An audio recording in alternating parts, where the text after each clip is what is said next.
Кремлевская бравада. В Москве игнорируют ультиматум Трампа или только делают вид. Это 2025 или 1984. Дума приняла скандальный закон, что можно и чего нельзя в интернете. Киев готовит контрнаступление. План Зеленского оказался раскрыт. Полный вперед или полный чучхе. Северная Корея строит морскую армаду.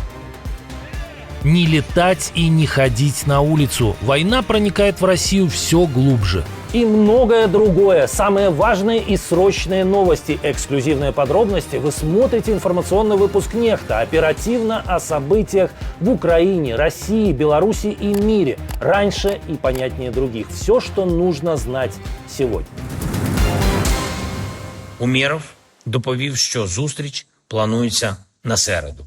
Москва опять затягивает переговоры после того, как президент Зеленский рассказал о предварительной договоренности насчет встречи делегаций воюющих сторон в Стамбуле и назвал дату. В Кремле опять играют в игры. Представитель Путина не назвал конкретный день.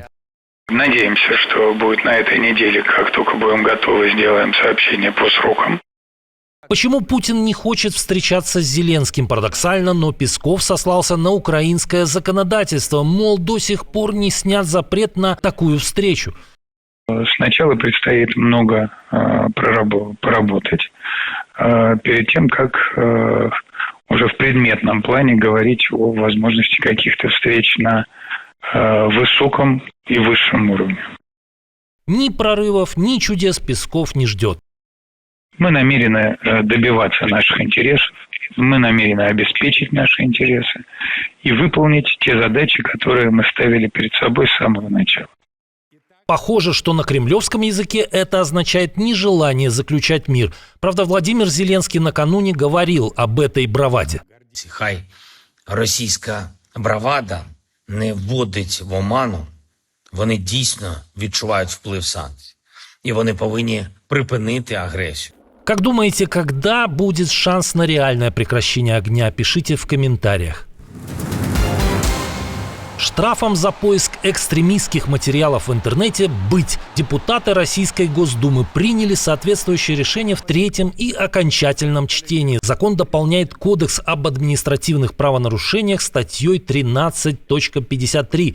Поиск заведомо экстремистских материалов. В качестве ответственности за нарушение она предусматривает штраф в размере от 3 до 5 тысяч рублей. За проголосовали 306 депутатов, воздержались 22, против выступило даже больше думцев, чем во втором чтении – 67.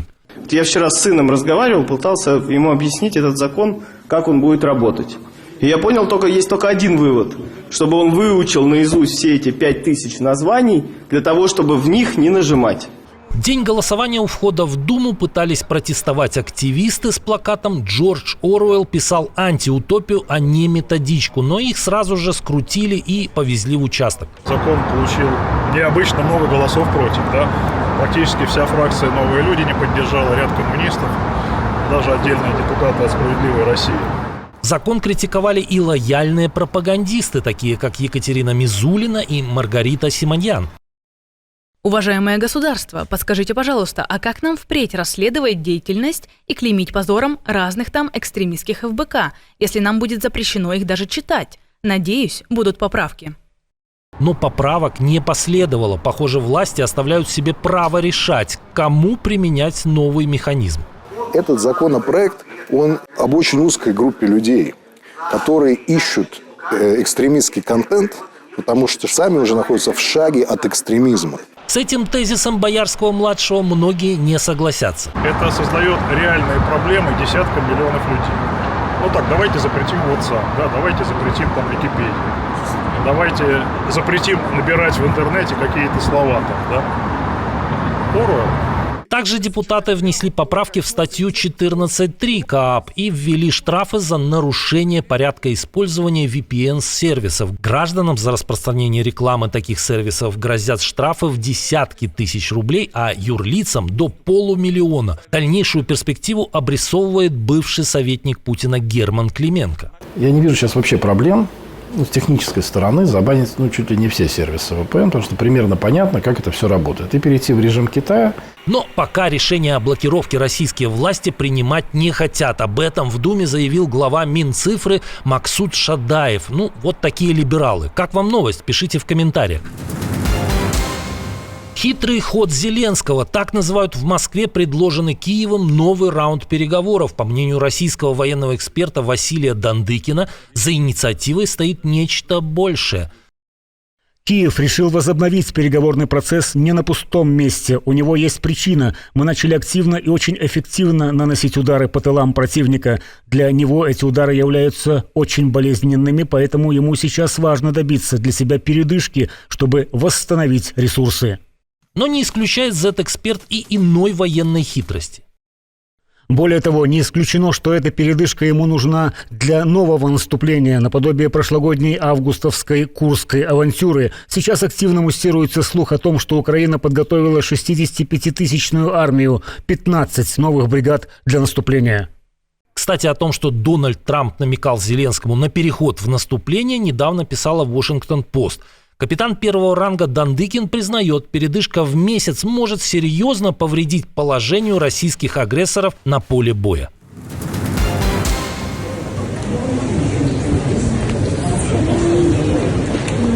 Пройти почти невозможно. Не только транспортный коллапс, действия украинских беспилотников и не только их вызывают паралич во все новых регионах России, и он приобретает новые формы. В Северной Осетии в связи с угрозой диверсионной деятельности украинских спецслужб отменяют массовые публичные мероприятия, сообщила местная администрация. В пресс-службе правительства республики заявили, что Украина планирует проведение на территории региона несанкционированной акции, в ходе которой украинские шпионы собираются устроить покушение на жизнь военнослужащих вооруженных сил Российской Федерации и их родственников. Оперативным штабом Республики Северная Осетия Алания принято решение приостановить на территории РСО Алания проведение массовых публичных мероприятий, запретить фотографирование и видеосъемку военных объектов, критически важной инфраструктуры, а также мест падения беспилотных летательных аппаратов, усилить досмотр транзитных транспортных средств и перевозимых грузов, а также личный досмотр граждан, находящихся в транспортных средствах. Кроме того, власти региона просят жителей Владикавказа воздержаться от посещения мест с массовым скоплением людей из-за угрозы атак дронов. На прошлой неделе по такой же причине запрет на проведение массовых мероприятий был введен в Елабужском районе Татарстана. Причиной ограничений стала угроза налетов украинских дронов.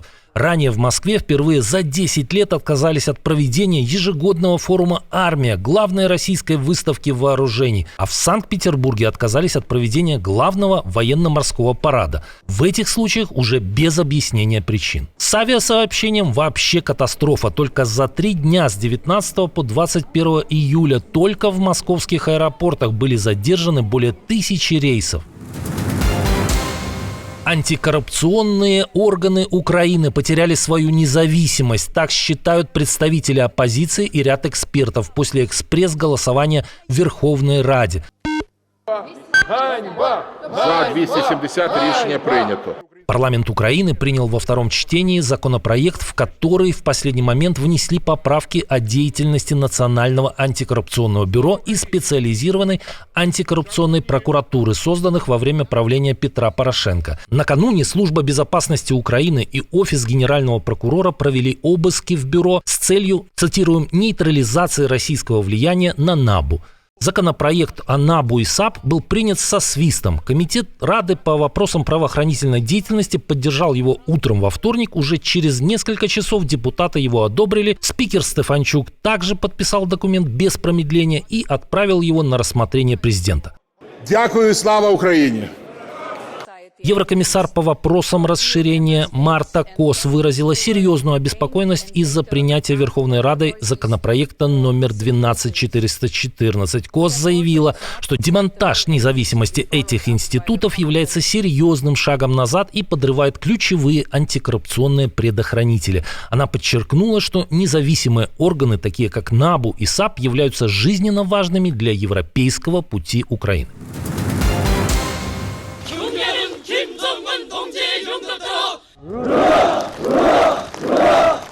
Неудачи не останавливают северокорейский режим. Тут собираются чуть более чем за год построить новый эсминец водоизмещением 5000 тонн. Корабль должен быть спущен на воду в октябре 2026 года, к юбилею основания правящей трудовой партии. В июне был спущен на воду другой эсминец под названием «Кангон». Правда, со второй попытки. Первая попытка его спуска на воду в мае оказалась неудачной.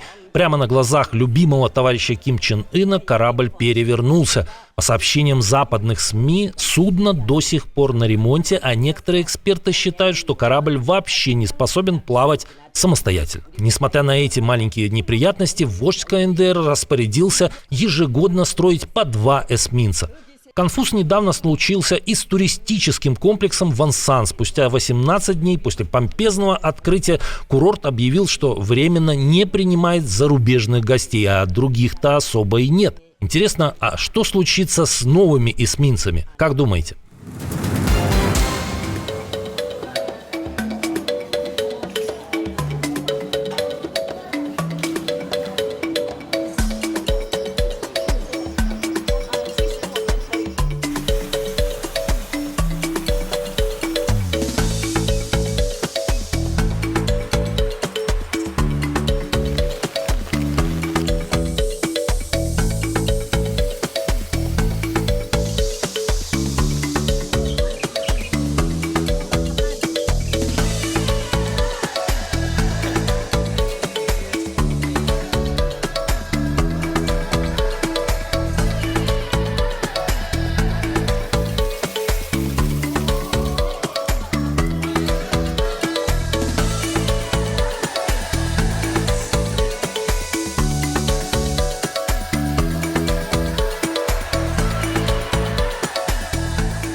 Отдельное спасибо, что смотрите, досматриваете до конца, и спасибо за доверие. Жду ваших развернутых комментариев, лайков и репостов. Это важно, чтобы нас становилось больше. Прекрасного вам и продуктивного дня. На этом пока все. До новых встреч и хороших вам новостей.